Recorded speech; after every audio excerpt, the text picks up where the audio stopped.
la mayor manifestación de nuestro progreso en las cosas de Dios nunca será a través de las manifestaciones de dones espectaculares que tengamos, sean cual sean los dones. Una persona hoy, por ejemplo, podría ser un predicador extremadamente talentoso o un maestro talentoso y, sin embargo, mostrar muy poca evidencia de crecimiento en la madurez de las cosas de Dios. Hoy, en Renovando tu Mente con el Dr. R.C. Sproul, el fruto del Espíritu Santo.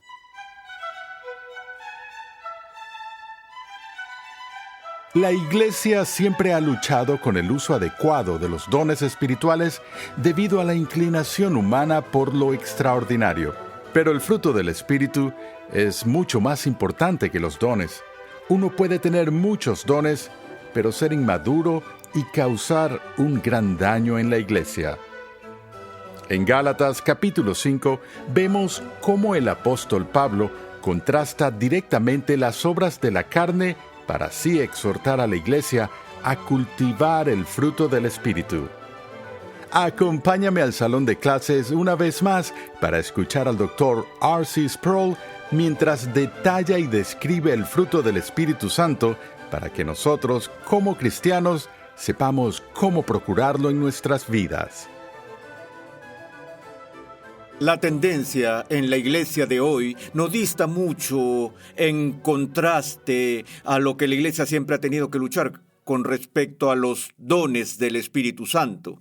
Nuestro interés alcanza su punto máximo cada vez que algo inusual, extraordinario o incluso espectacular sucede en medio de nosotros. Y entonces queremos poner nuestra atención en la novela, en lo emocionante, en lo extraordinario, buscando algún tipo de manifestación especial de la presencia de Dios. Y por esa razón, debido a esta inclinación dentro de nosotros a gravitar hacia lo emocionante, tenemos una tendencia a pasar mucho más tiempo centrándonos en el tema de los dones del Espíritu Santo que centrarnos en el tema del fruto del Espíritu Santo. Y sin embargo, el objetivo principal del Espíritu Santo es aplicar los frutos del Evangelio de tal manera que cumpla el mandato de Dios, que es la voluntad de Dios. Esta es la voluntad de Dios, vuestra santificación. Y la mayor manifestación de nuestro progreso en las cosas de Dios nunca será a través de las manifestaciones de dones espectaculares que tengamos, sean cual sean los dones. Una persona hoy, por ejemplo, podría ser un predicador extremadamente talentoso o un maestro talentoso y, sin embargo, mostrar muy poca evidencia de crecimiento en la madurez de las cosas de Dios. Amados, vamos a ser examinados y evaluados al final de nuestra vida, no por el número de dones que mostramos, ni por los talentos que Dios nos ha dado, sino que seremos juzgados en el tribunal de Cristo por la cantidad de frutos que hemos producido como cristianos. Y demos un vistazo a este tema del fruto del Espíritu, el cual no despierta tanto interés ni estudio como lo hace el tema de los dones del Espíritu. Pablo habla del fruto del Espíritu en su carta a los Gálatas en el capítulo 5, empezando en el versículo 16. Digo pues, andad por el Espíritu. Paremos allí. Aquí está el primer mandato apostólico que como pueblo cristiano estamos llamados a caminar en el Espíritu. Eso no significa que nuestra tarea principal sea perseguir el misticismo o quedar atrapados en formas de magia o en atajos hacia la espiritualidad. He mencionado en el pasado una de las cosas que me molesta en toda mi carrera como maestro. He tenido innumerables alumnos que se acercan a mí en el seminario y otros lugares y me dicen, Dr. Sproul, ¿cómo puedo llegar a ser más espiritual? ¿O cómo puedo llegar a ser más piadoso? ¿O cómo puedo tener más dones? Todavía no he tenido un estudiante que se acerque y diga, lo que realmente necesito saber es, ¿cómo llego a ser justo? Y sin embargo, en el Nuevo Testamento Jesús mismo dice, pero buscad primero el reino de Dios y su justicia, y todas estas cosas os serán añadidas. Ahora, quizás sea por mi estilo de vida o quizás sea por mi testimonio que nadie me pregunta cómo llegar a ser justo. No me ven como un buen ejemplo particular de justicia. Pero eso es lo que se supone que estamos buscando. Se supone que debemos demostrar nuestro crecimiento espiritual, nuestro andar en el Espíritu de Dios, que la demostración de este andar en el Espíritu no tiene que ver con la manifestación de los dones. La demostración de nuestro andar en el Espíritu debe manifestarse por el fruto del Espíritu Santo. Pablo continúa diciendo, andad por el Espíritu y no cumpliréis el deseo de la carne. Porque el deseo de la carne es contra el Espíritu y el del Espíritu es contra la carne, pues estos se oponen el uno al otro, de manera que no podéis hacer lo que deseáis. Pero si sois guiados por el Espíritu, no estáis bajo la ley. Este es un segmento muy importante de la epístola, porque Pablo hace una distinción aquí, y no solo una distinción, sino un contraste entre la carne y el espíritu. Es un poco difícil porque la palabra que usa aquí en griego para carne es la palabra sarx y la palabra para espíritu es la palabra neuma. Ahora, la palabra sarx, que se traduce carne, a veces se distingue de otra palabra griega que es la palabra soma, que generalmente se traduce por la palabra cuerpo. Y entonces, aún así, el término sarx a veces funciona como sinónimo exacto de soma. Es decir, a veces el término sarx simplemente se refiere al carácter físico o la naturaleza de nuestro cuerpo. Sin embargo, muchos casos en que el Nuevo Testamento habla de nuestra naturaleza corrupta, nuestra caída, utiliza el término sarx. Permítanme mostrarles un ejemplo de las dos maneras en que se utiliza el término sarx. Pablo, en una ocasión, dijo que no conocía a Jesús kata sarka, según la carne. ¿Qué significa eso? No conocía a Jesús durante su encarnación terrenal, cuando él caminaba físicamente y corporalmente por la zona aquí. Yo no lo conocí, nunca me vi con él. Pero luego vemos, o antes vemos a Jesús decir, lo que es nacido de la carne, carne es, y lo que es nacido del espíritu, espíritu es. Y en tu carne, dentro de tu carne, no puedes hacer nada. Allí no está hablando de tu cuerpo físico, está hablando de tu naturaleza humana caída, que incluye no solo tu cuerpo, sino tu mente, tu voluntad, tu corazón, etcétera. Entonces, ¿cómo sabemos cada vez que nos cruzamos con esta palabra sarx en el Nuevo Testamento si se refiere a nuestra naturaleza humana caída o si está simplemente haciendo una referencia a nuestra capacidad física? Bueno, si hay una regla general es esta. Cuando encuentras que sarx o carne se discute en contraste directo con el neuma o con el espíritu, entonces esa es una clave para nosotros que indica que lo que se está discutiendo aquí no es la diferencia entre el cuerpo físico y la mente, sino entre la naturaleza vieja, la naturaleza corrupta, la naturaleza caída y el nuevo hombre que ha sido vivificado en nosotros por el Espíritu Santo que nos habita. Y si hay algún texto en el Nuevo Testamento donde esto sea claramente el caso, es aquí en la epístola de Gálatas. Ahora, antes de que Pablo hable de lo que significa ser guiado por el Espíritu y antes de que el apóstol nos detalle el fruto del Espíritu, primero nos muestra cuál no es el fruto del Espíritu. Porque recuerden, él está haciendo un contraste aquí entre la carne y el Espíritu. Así que comienza con un negativo.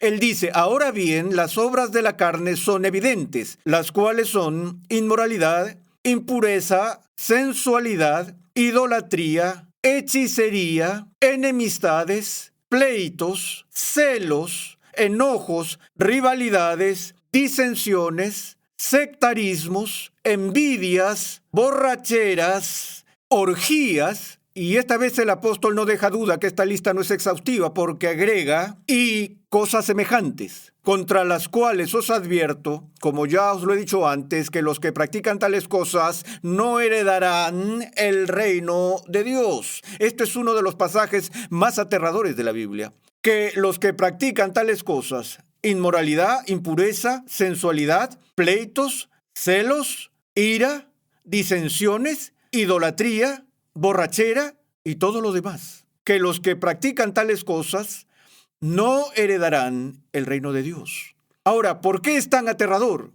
Bueno, porque conocemos a todo tipo de personas que han hecho profundas profesiones de fe en Cristo que caen en el adulterio, que luchan contra el alcohol, que luchan contra el orgullo y los pleitos y cosas de este tipo a lo largo de toda su vida. Y si miras este texto, podrías llegar a la conclusión, bueno, cualquiera que alguna vez caiga en cualquiera de estos pecados no tiene esperanza de salvación. Pero cuando Pablo habla de practicar estas cosas, no está diciendo que si te emborrachas una vez no irás al cielo. Eso no es lo que está diciendo.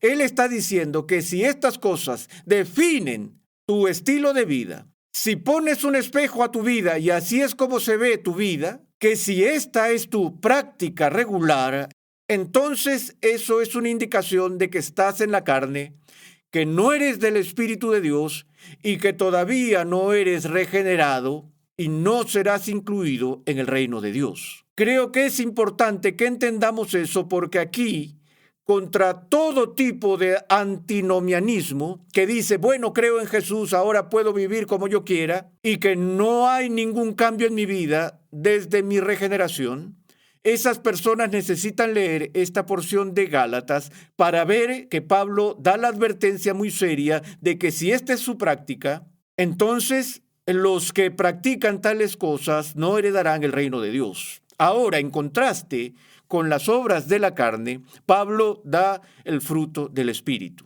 Mas el fruto del Espíritu es amor, gozo, paz, paciencia, benignidad, bondad, fidelidad, mansedumbre, dominio propio.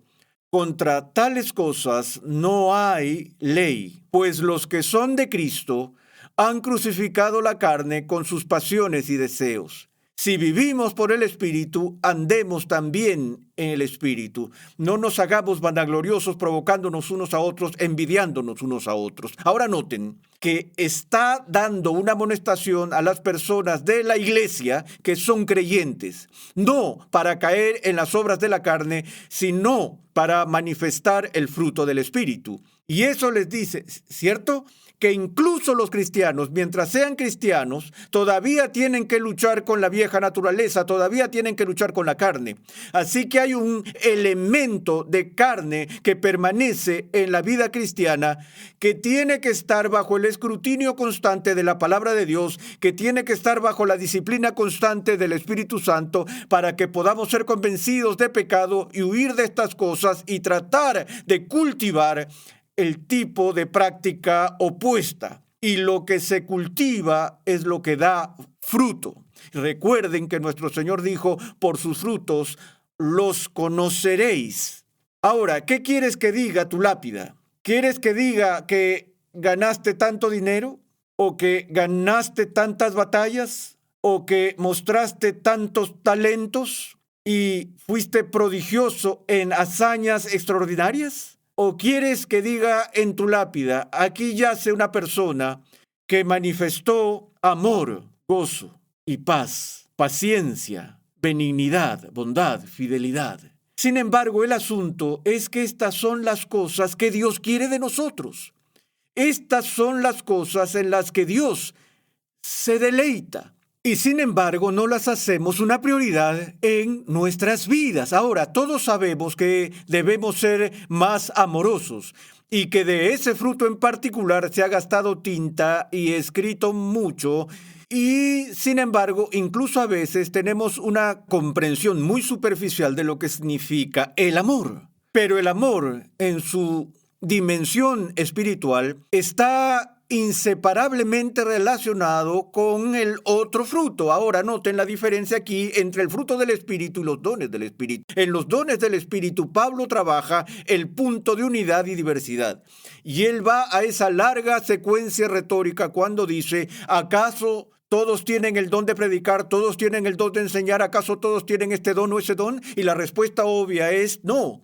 Él no hace eso con el fruto del Espíritu. No es que el apóstol está enseñando aquí que así como el Espíritu distribuye dones individuales a personas particulares en la iglesia para la edificación de todo el cuerpo, donde una persona puede tener el don de la administración, la otra persona puede tener el don de dar y la otra de ayuda o lo que sea, y de la misma manera le da a una persona el fruto del amor, a otra persona el fruto de la bondad, a otra el fruto de la paciencia y a otra el fruto del gozo. No, el fruto del Espíritu en toda su plenitud debe manifestarse en la vida de todo cristiano. Todos estamos llamados a dar el fruto del amor. Todos estamos llamados a la bondad o a la mansedumbre. Ahora, una cosa es ser llamado a mensolandia. Muy a menudo en nuestra cultura, la idea de ser mansos o humildes significa que carecemos de fuerza o que somos conocidos como debiluchos y cobardes. No. Una persona mansa es una persona que tiene fuerza, pero que restringe el uso de esa fuerza. Recuerdo haber tenido una conversación con un joven que había sido puesto en un alto cargo de autoridad en una organización y era muy joven para estar en una posición de tal autoridad. Y las quejas de sus subordinados eran continuamente que era un tirano en la forma en que estaba manejando a sus subordinados. Así que tuve una conversación con él al respecto. Le dije, ¿por qué es esto? Y él dijo, bueno, no me respetan mi autoridad porque piensan que soy demasiado joven, así que tengo que mostrarles quién es el jefe. Y él dijo, tengo que mostrarles quién tiene el poder. Le dije, espera. Le dije, no lo hagas. Tú tienes la autoridad y con la autoridad tienes el poder. Le dije, uno de los secretos del liderazgo es que cuando tienes el poder, tienes una gran responsabilidad de cómo usas ese poder. Y aquí está lo bueno. Cuando tienes el poder, puedes permitirte ser cortés. No necesitas ser un tirano. Cuando tú no estás seguro de tu poder, es que empiezas a golpear a la gente en la cabeza y no eres cortés. Ahora, la mansedumbre es algo parecido a la sensibilidad. Y, de nuevo, ser manso significa usar menos fuerza de la que podrías usar en una situación dada. No significa que nunca uses tu fuerza. Creo que podemos tomar el ejemplo de Jesús aquí. Una de las cosas que encuentro notables sobre el patrón de comportamiento de Jesús en la forma en que trata con la gente es que Él es extremadamente sensible con los débiles y los indefensos de su mundo. La mujer atrapada en el adulterio, todo el mundo estaba listo para destrozarla y Él fue sensible y manso con ella. Pero cuando los poderosos de la época, los fariseos, vinieron a Jesús tratando de ejercer su fuerza, Él respondió con gran fuerza. En otras palabras, Él era fuerte con los fuertes, firme contra los poderosos, pero manso con los débiles. Y tenemos una tendencia a pensar que se supone que debemos tratar a cada persona que conocemos de la misma manera. No, tenemos que aprender a monitorear y controlar las fuerzas que tenemos. El fruto del Espíritu es gozo. ¿Saben? Debe ser una marca de la vida cristiana, que como pueblo cristiano que camina en el Espíritu de Dios, que no somos unos amargados, que tenemos verdadero gozo en nuestras vidas. Me refiero incluso a que el gozo del Espíritu no impide el duelo, no impide experimentar dolor y aflicción, pero el punto es, como el apóstol explica en especial en su epístola a los Filipenses, que en todas las cosas aprendamos a regocijarnos, porque El conducto básico para nuestro gozo es nuestra relación con Dios y la redención que tenemos, la cual nunca se ve amenazada por la pérdida de un ser querido o la pérdida de posesiones o la pérdida de un trabajo o la pérdida de cualquier otra cosa. Podemos sufrir todo tipo de contratiempos y aflicciones en este mundo que son dolorosos. Pero esas cosas no son para robarnos el gozo fundacional que tenemos en Cristo, para que podamos regocijarnos en todas las cosas, porque el resto de estas cosas son insignificantes en comparación con la maravillosa plenitud del Espíritu que disfrutamos en presencia de Dios. Pero eso es algo que hay que cultivar.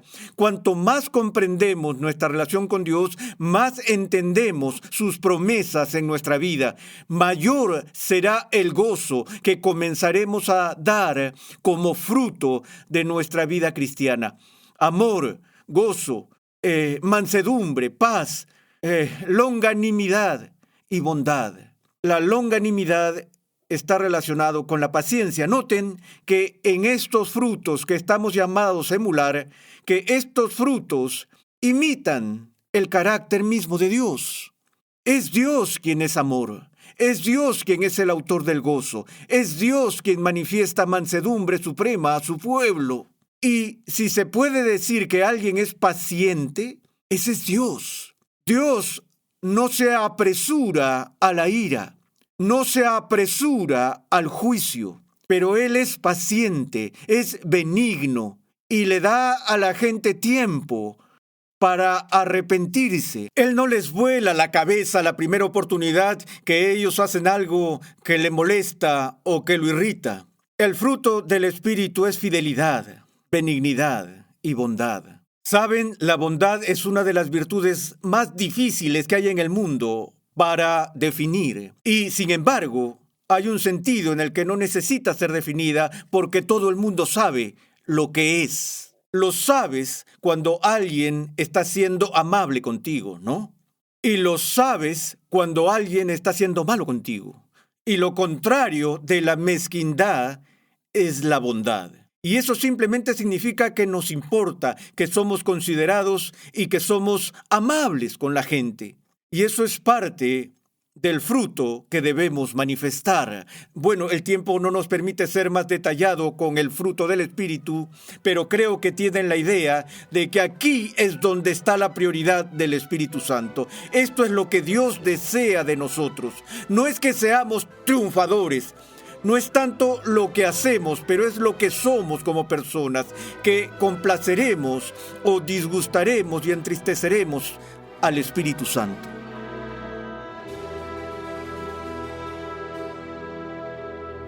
En Gálatas capítulo 5, Pablo enseña sobre la importancia del fruto del Espíritu. Sin embargo, comienza hablando del fruto de la carne.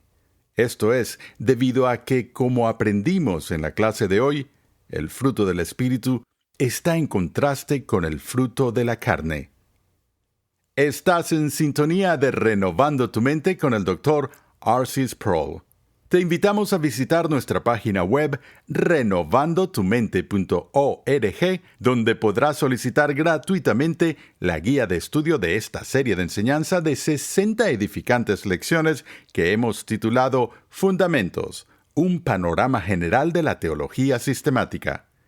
En esta serie, el Dr. Sproul nos muestra que las verdades de la Escritura se relacionan entre sí en perfecta armonía.